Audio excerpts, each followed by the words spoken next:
What's going on, everybody? My name is Tyler, and with Luke Kuechly retiring from the NFL the other day at the age of 28 after 8 seasons with the Carolina Panthers, I began to think of some other players who played in the NFL and retired early. So in this video, I'm going to be looking at 8 guys who retired early from the NFL and, in my opinion, retired too soon.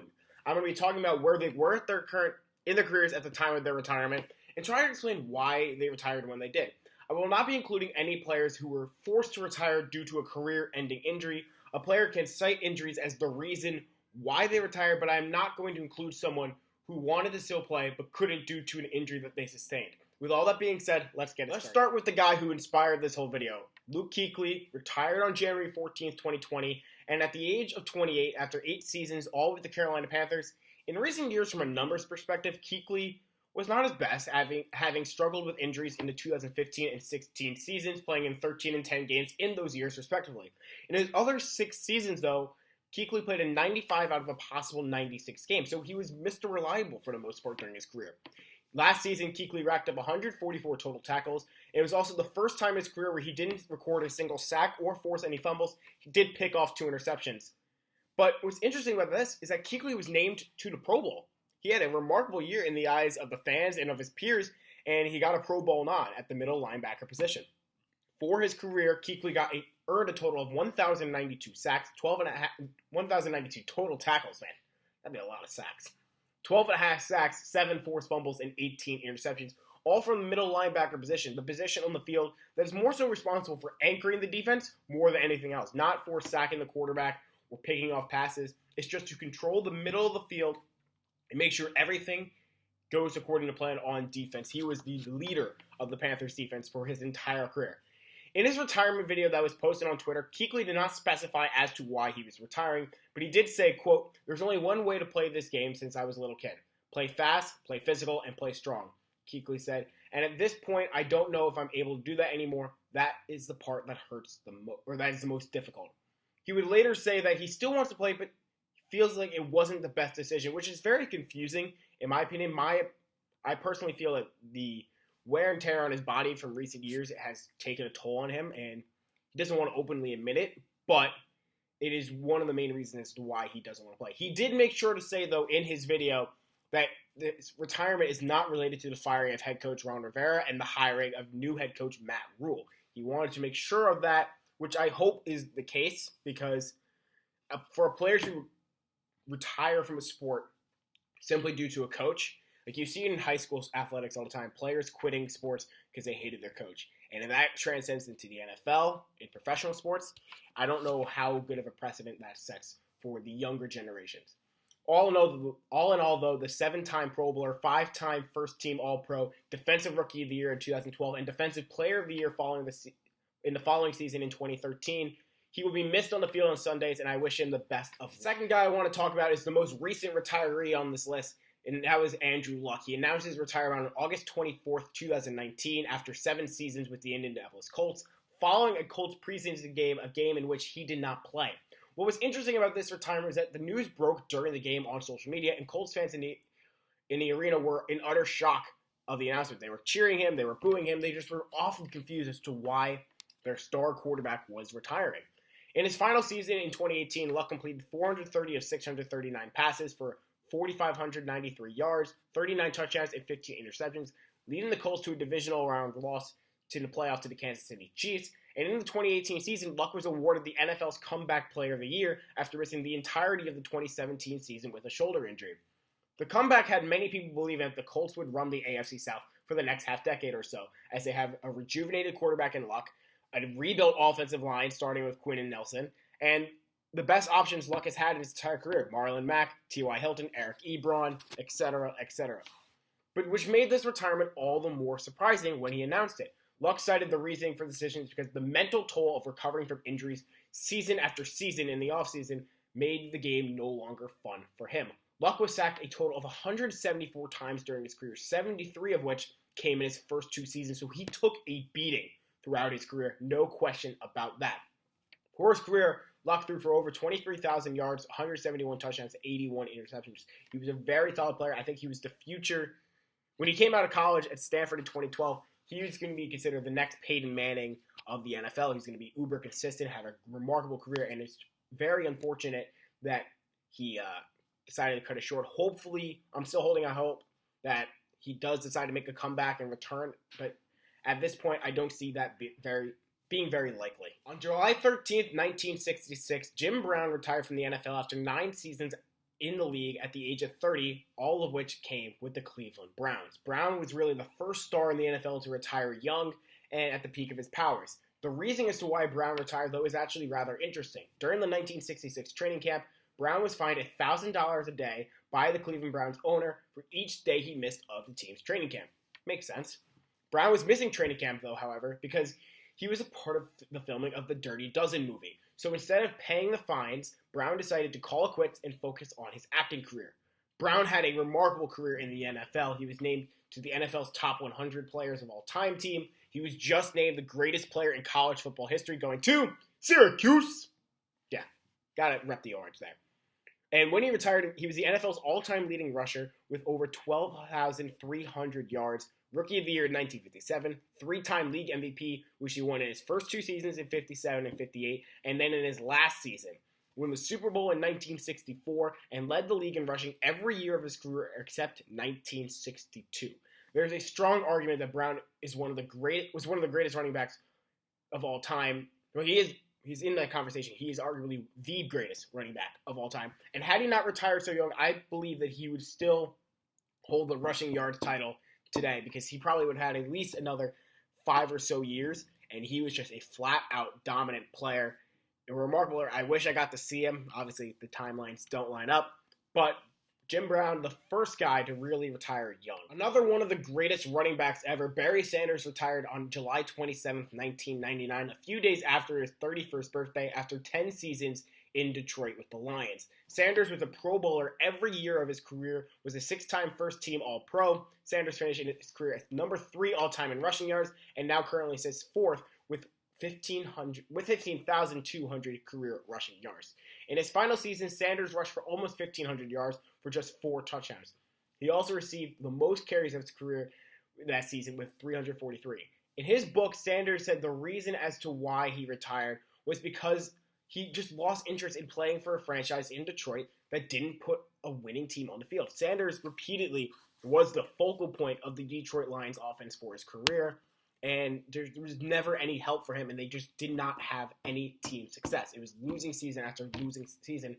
And for a guy like Barry Sanders of that caliber, it is really hard to play for a team that doesn't want to win. What was so interesting about Sanders was that in the 1998 season, he was still really good. So many fans for his entire career never saw a down year and got the best of Sanders for his entire career. There was never the start of a decline. It was just uber consistent for the majority of his entire career, and it sucks that Barry Sanders retired at such a young age. Shifting back to the defensive side of the ball, Patrick Willis retired from the NFL on March 10th, 2015 at the age of 30 following 8 seasons with the San Francisco 49ers. Willis's final season was not great given how well he played in his first 7 years, but that is partially due to the fact he only played 6 games, getting 34 tackles and 1 interception. Willis was placed on IR on November 11th of that season, having to undergo surgery on his left big toe, which was nagging him for multiple seasons, he says. And at the middle linebacker position, I can understand why that could be a little bit of an issue.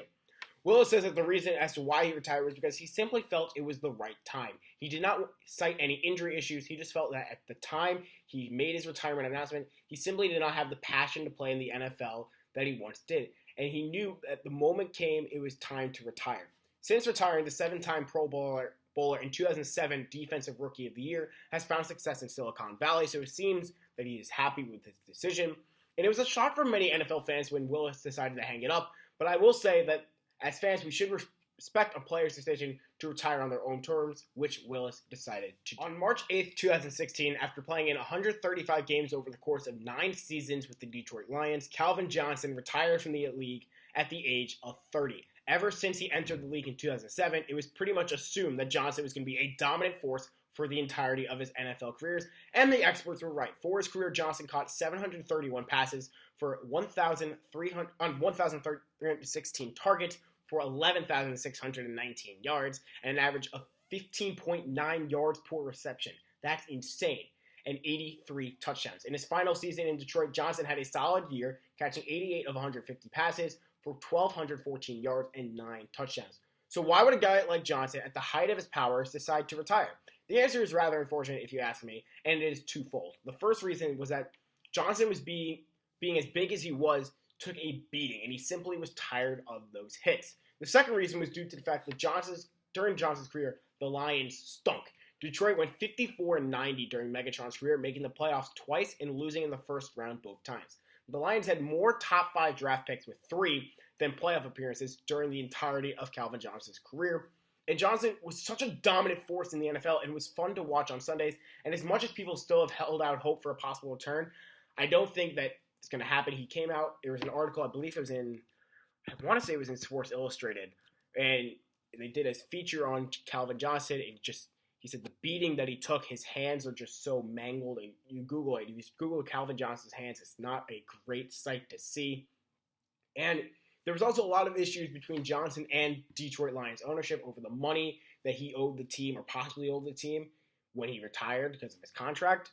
So I don't think we'll see Johnson anytime soon back in the NFL, but a very, very fun player to watch and a huge part of my fantasy team for many, many years. But Calvin Johnson unfortunately had to retire young, or chose to retire at a young age. Rob Gronkowski was named to the NFL's top 100 team for his prolific 9-year career with the New England Patriots, but on March 24th, 2019, 2 days before my birthday, Gronk decided to retire. Gronk's reasoning for retiring was similar to a lot of guys on this list. The game of football is so taxing on the human body, and for Gronk, it might have been the most taxing out of anyone on this list.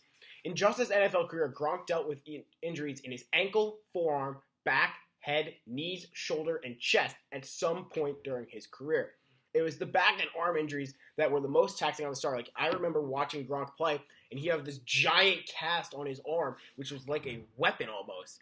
But it was because the constant beatings that he took, his arm was just so injured, and they needed something to protect it so he doesn't injure it anymore. I mentioned that Gronk was a member of the NFL's top 100 team. He also was a 5-time Pro Bowler and 3-time Super Bowl champion with the Patriots, and for his career caught 521 of 795 passes for 7,861 yards and 79 touchdowns. Arguably one of the most dominant tight ends, especially, and probably would have been had he played a full career in the NFL. But it just, out of all the guys in the list, I still think he is young enough to possibly play. I think Gronk is most likely to come back. There were rumors during this season that he might come back to the Patriots, given that how poorly they were playing, especially in the wide receiver and tight ends room. And in interviews, he said physically he feels much better than he did when he retired. So I definitely think there's a possibility, especially given the fact that there might be, if Tom Brady stays with New England, I think Gronk will come back maybe next year, maybe a year after that. If Brady leaves, I don't see it, but Rob Gronkowski, another fun guy to watch, had to unfortunately retired at a young age. Holding out hope, though, that he makes a comeback soon. The final guy on this list probably is the least known person, but Chris Borland is an interesting case. He retired from the NFL on March 16th, 2015, after just one season in the league with the San Francisco 49ers. That's right, Borland retired after his rookie season. He was a third-round pick of the Niners in the 2014 draft and had a very solid rookie year, playing in 14 games, racking up 107 total tackles, 1 sack, and 2 interceptions, earning a spot on the all-rookie team. During his college career as well, Borland had a remarkable career at Wisconsin. He was Big Ten Freshman of the Year in 2009, was a 3-time member of the Big Ten first team, and in his final season in Madison in 2013, Borland was the Big Ten Defensive Player of the Year. He was the first-team All-American and was named the top linebacker in the country, as well as one of his 3 All-Big Ten first-team teams. So why does someone with so much promise as he had and such a bright future in football decide to retire after one pro season? When Borland announced his retirement, he cited fears of head trauma that comes with playing such a violent sport as football. It would be prevalent in his life as he get older, and he simply did not want that. That was somewhat of the beginning of the conversation of how football can be made safer, because at this time, a lot of people feared that this would be the start of a trend in the NFL, with young players retiring early due to potential of head trauma. And although head trauma might not be the same reason as to why a lot of these guys retired, I guess Borland has started somewhat of a trend, as a lot of young stars are retiring in their primes or at such a young age, where it raises the question as to how will the NFL prevent any more of its stars from retiring because Borland has such a bright future. But he was aware enough to know my head is more important. I'm not going to be able to play football forever, and I can't let the effects of playing football affect my life 20, 30, 40 years down the road after my career. So that has raised a lot of questions. There have been some changes to helmet safety and player safety, but there's still a lot to be done left in the NFL. So Chris Borland is a influential factor on this list, and I think he was someone that needed to be included given why he retired and when he retired. So what do y'all think? I know this is not maybe the happiest of subjects, but given the timing of Luke Kuechly's retirement and everything that went on, I think this is definitely something that should be included. Let me know anyone else who I might have missed that retired young. Don't include anyone who retired early due to the injuries. As another issue and another unfortunate subject. And tell me what you think about the NFL in general. What's the current state of the league? Is this an issue that should be changed? And what can the NFL do to resolve this issue? But as always, thank you so much for watching, and we will see you next time.